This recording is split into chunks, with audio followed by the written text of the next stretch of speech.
कर दें। हेलो दोस्तों, आइए हम आज आप लोगों को बताते हैं धातु और धातु तत्व यौगिक और मिश्रण के कुछ नियम जो कि पहचानने का तरीका है। आपके YouTube चैनल हम सबका जीके जीएस में आपका स्वागत है। जैसे कि आप देख रहे हैं धातु और धातु तत्व यौगिक और मिश्रण को पहचानने का कुछ नियम आज सीखते हैं।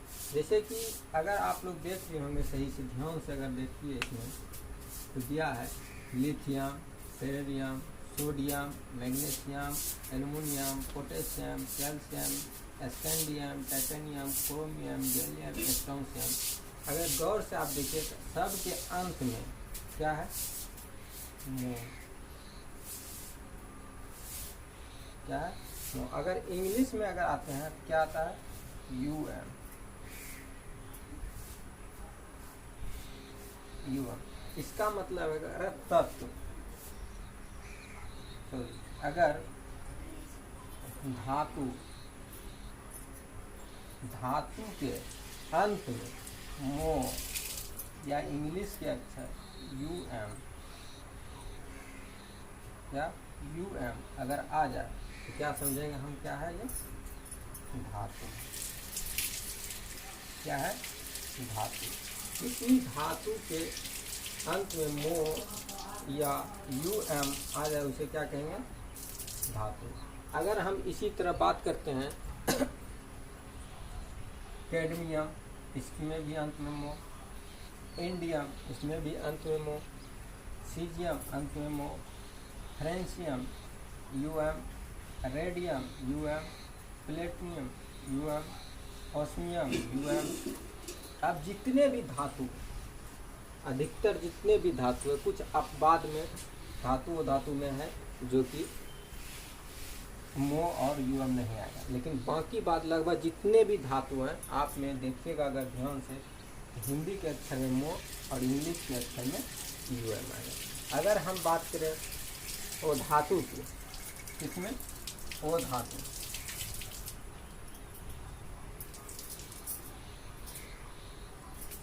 और धातु की अगर बात करें तो धातु में अगर आप ध्यान से देखिए क्या आता है?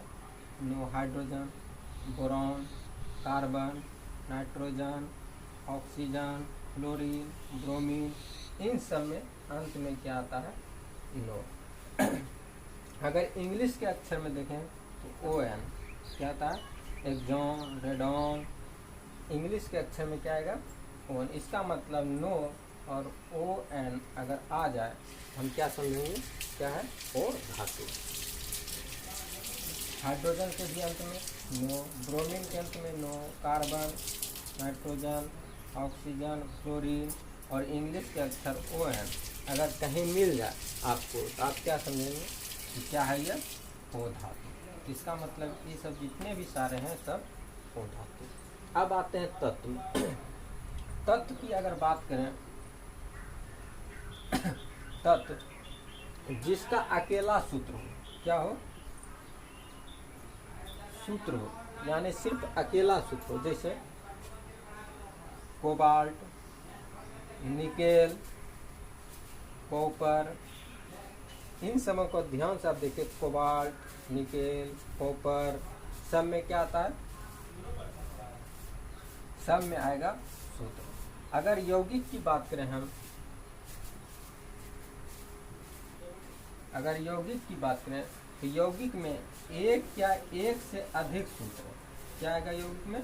तत्व में क्या बताएं? अकेला सूत्र, जैसे लोहा, कोबाल्ट, निकेल। लोहा, कोबाल्ट, निकेल। अगर यौगिक की बात हम करते हैं तो एक या एक से अधिक सूत्र, जैसे CO2 क्या है? यौगिक है। H2O पानी क्या है?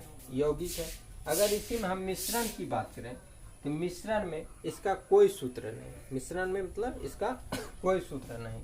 जैसे शरबत, क्या शरबत का कोई सूत्र होता है? फार्मूला नहीं। वायु, इसका भी कोई फार्मूला नहीं। इसका मतलब ये हुआ कि तत्व में जिसका सूत्र हो, अकेला सूत्र हो, उसे क्या कहेंगे? तत्व। यौगिक में एक या एक से अधिक योग हो, मतलब मिल के जो बना हो उसे क्या कहेंगे, यौगिक।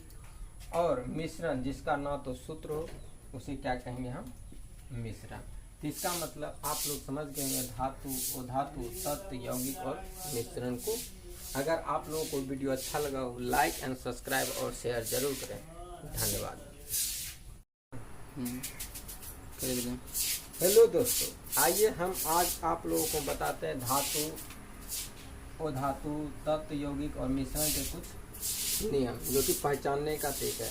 आपके YouTube चैनल हम सबका जीके जीएस में आपका स्वागत है। जैसे कि आप देख रहे हैं धातु और धातु, तत्व, यौगिक और मिश्रण को पहचानने का कुछ नियम आज सीखते हैं। जैसे कि अगर आप लोग देख रहे होंगे सही से ध्यान से अगर देखिए, इसमें तो दिया है lithium, beryllium, sodium, magnesium, aluminium, potassium, calcium, scandium, titanium, chromium, gallium, strontium. अगर गौर से आप देखिए तो सब के अंत में क्या है, मो। क्या है, मो। अगर इंग्लिश में अगर आते हैं तो क्या आता है, यूएम।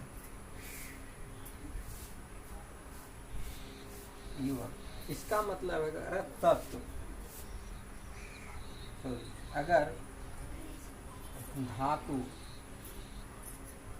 धातु के अंत में मो या इंग्लिश के अक्षर यूएम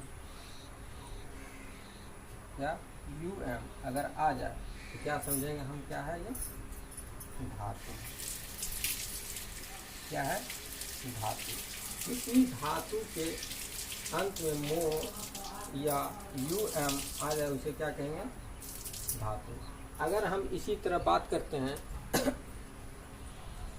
कैडमियम, इसमें भी अंत में मो, इंडियम इसमें भी अंत में मो, सीजियम अंत में मो, francium UM, radium UM, platinum UM, osmium UM.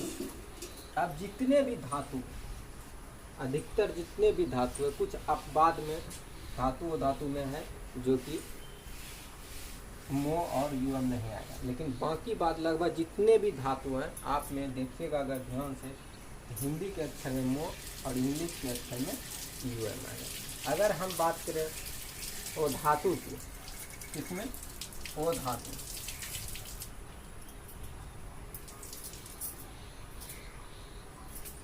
और धातु की अगर बात करें तो धातु में अगर आप ध्यान से देखिए क्या आता है, no, hydrogen, boron, carbon, nitrogen, oxygen, fluorine, bromine, इन सब में अंत में क्या आता है, नो। अगर इंग्लिश के अक्षर में देखें तो ओ एन क्या आता है, एक्सॉन, रेडॉन, इंग्लिश के अक्षर में क्या आएगा, ओन। इसका मतलब नो और ओ एन अगर आ जाए हम क्या समझेंगे, क्या है, ओ धातु। हाइड्रोजन के भी अंत में नो, ब्रोमीन के अंत में नो, कार्बन, नाइट्रोजन, ऑक्सीजन, फ्लोरीन और इंग्लिश के अक्षर ओ एन अगर कहीं मिल जाए आपको तो आप क्या समझेंगे कि क्या है ये, ओ धातु। इसका मतलब ये सब जितने भी सारे हैं सब ओ धातु। अब आते हैं तत्व। तत्व की अगर बात करें, तत्व जिसका अकेला सूत्र हो, क्या हो, सूत्र हो, यानी सिर्फ अकेला सूत्र हो, जैसे कोबाल्ट, निकेल, कॉपर, इन सबों को ध्यान से आप देखिए, कोबाल्ट, निकेल, कॉपर, सब में क्या आता है, सब में आएगा सूत्र। अगर यौगिक की बात करें हम,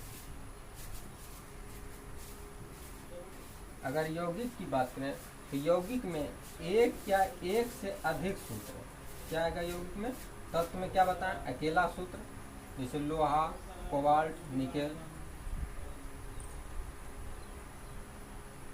लोहा, कोबाल्ट, निकेल। अगर यौगिक की बात हम करते हैं तो एक या एक से अधिक सूत्र, जैसे CO2 क्या है, यौगिक है, H2O पानी क्या है, यौगिक है। अगर इसी में हम मिश्रण की बात करें तो मिश्रण में इसका कोई सूत्र नहीं, मिश्रण में मतलब इसका कोई सूत्र नहीं। जैसे शरबत, क्या शरबत का कोई सूत्र होता है, फार्मूला नहीं। वायु, इसका भी कोई फार्मूला नहीं। इसका मतलब ये हुआ कि तत्व में जिसका सूत्र हो, अकेला सूत्र हो, उसे क्या कहेंगे, तत्व। यौगिक में एक या एक से अधिक योग हो, मतलब मिल के जो बना हो, उसे क्या कहेंगे, यौगिक। और मिश्रण, जिसका ना तो सूत्र हो, उसे क्या कहेंगे हम, मिश्रण। तो इसका मतलब आप लोग समझ गए होंगे धातु, अधातु, तत्व, यौगिक और मिश्रण को। अगर आप लोगों को वीडियो अच्छा लगा हो, लाइक एंड सब्सक्राइब और शेयर जरूर करें। धन्यवाद।